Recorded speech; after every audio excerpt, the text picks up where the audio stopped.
I believe in the Greek myth where God like made it so that there were two people together in like one person and they were causing too much chaos on earth. He separated them so you have an other half. I believe in that story. I know I have an other half somewhere. I don't know where he is, but he's out there. I'll find him one day.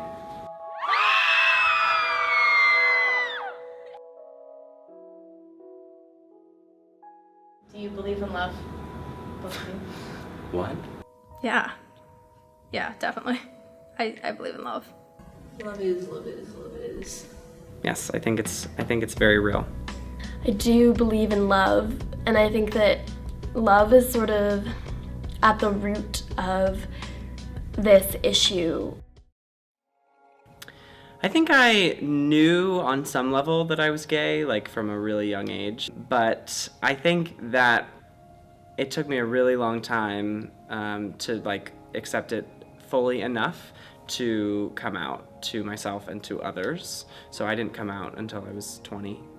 It's one of those moments where it just, everything kind of fits into place, and then you realize that you have to tell this to other people. Like with me, I didn't want to hide it anymore. Like I really wanted to let it out and let everyone know. I obviously struggled a little bit with my brother because he's not really accepting, but it's something that you have to educate people on.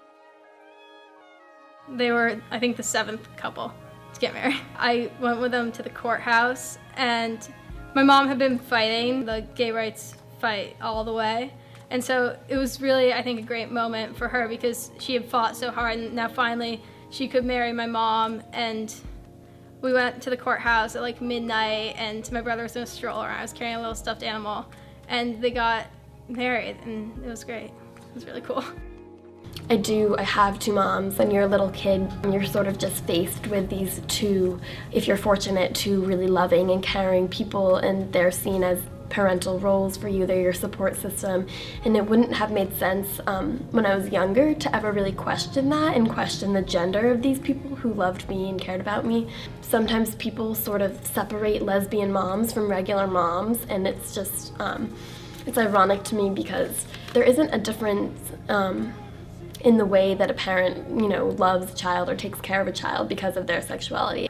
I love them a lot. They're great parents. And I think because I've had two moms, I've always grown up in a really accepting place. And I like to think it's given me more perspective on what it means to be queer and like all the struggles gay people, LGBT people have gone through. I wanted it to be clear to my peers that I didn't identify because of my parents' identification as gay, and I wanted so badly to be my own person and establish my own sexuality. And I think they actually thought that I felt pressure to like girls just because they tried really hard to make sure I felt like I could like boys and girls, which it turned out I did. Something that I feel passionately about is this intersection of faith and sexuality. I think a lot of people feel that because of their particular religious identity that they can't reconcile that with their sexuality, and they feel like they have to choose one over the other. And I think that's part of what kept me in the closet as long as I was, just because I was raised with a certain kind of religious understanding that those two things couldn't coexist. And it took me a long time to realize and sort of discover for myself the answers that ultimately, they could. I think gay people should be allowed to call their union the exact same thing as what straight people call it. So if straight people can call it marriage, then gay people should be able to. Like just because it confuses you doesn't mean that you should take the right away from someone who wants to marry the person that they love. There are people like that who spend their whole lives together and just want to say that that's my wife, and they can't even say that. They have to say that that's my partner. It makes it even more of a separate thing. I don't think that people should think of gay as a separate thing. I think people should think of gay as a part of this world. When I marry the person that I marry, whoever he is in the future, he's gonna be hot as hell. And he's gonna be my husband. He's not gonna be my partner, he's gonna be my husband.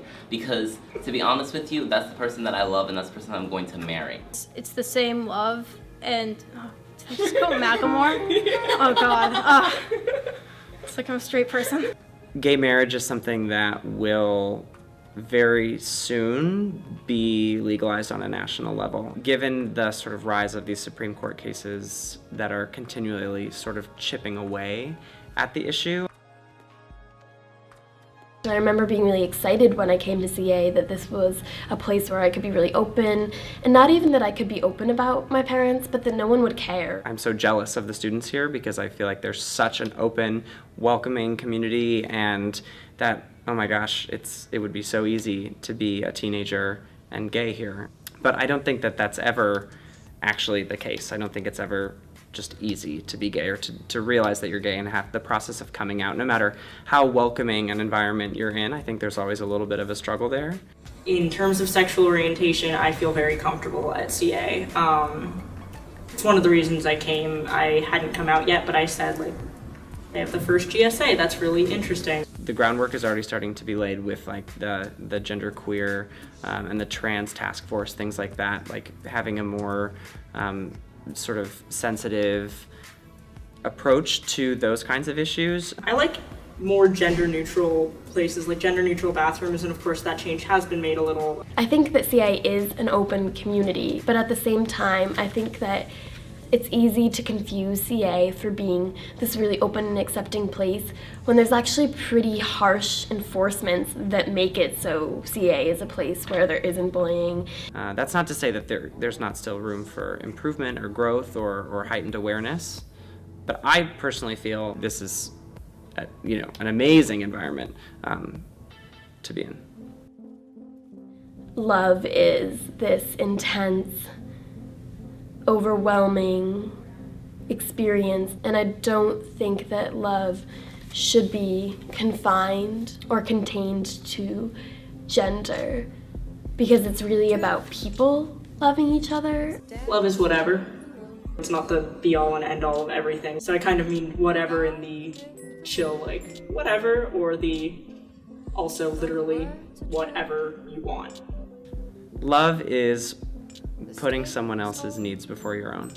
Love is where there's just a clear communication between two people. They both love each other very much and they're both invested in it. And regardless of how mad they get at each other, they just understand each other. There are two people that understand each other so well that they just have a connection.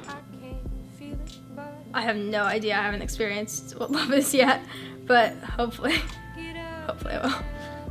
The person like you love, like no matter how many, like I said, no matter how many times you fight with that person, no matter how many times you think like, oh no, this is over, like I'm so mad at you, you end up coming back to that person because you need them and you realize like the way, like when I'm with you, I feel whole. Like I'm referencing the Greek myth, I actually feel whole, like I need you, like every time I'm with you, I feel special, and like I feel like every new day brings something new and magical, and it's nice. Get up.